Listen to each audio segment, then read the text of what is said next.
Hey everybody! Today I'll be talking about the coronavirus and how it has affected low income families and schools.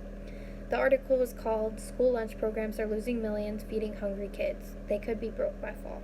It is written by Daphne Duret, a newspaper reporter for USA Today, and it is provided by USA Today. In Newburgh, Indiana, there is a small school called Sharon Elementary. During the pandemic, they have created an emergency feeding program which have fed students free of cost for the past 10 weeks. In those 10 weeks, however, Daphne Duret found that the school has lost, quote, $1 billion in revenue. With schools being closed, there is no incoming revenue and they have to rely on nonprofit organizations. A school nutrition director named Roe, who works at Sharon Elementary, is actually worried for schools to reopen with all the lost revenue. It is predicted that if a bill specifically for school nutrition is not passed soon, the money reserves will be completely drained.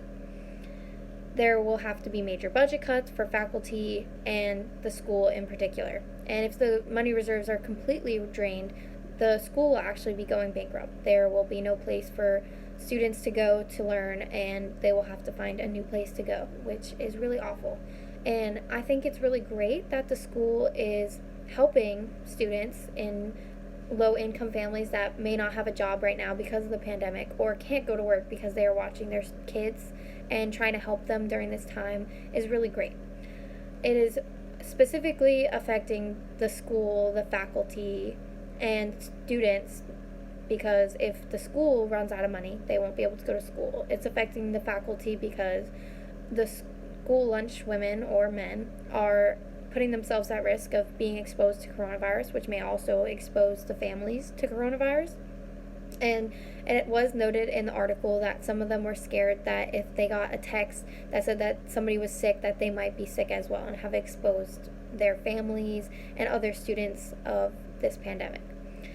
But I really believe that it's great that they're doing this. There's low income families that may not have a job or can't support themselves right now, so they're feeding them breakfast, lunch, dinner, and just taking one less thing off their mind.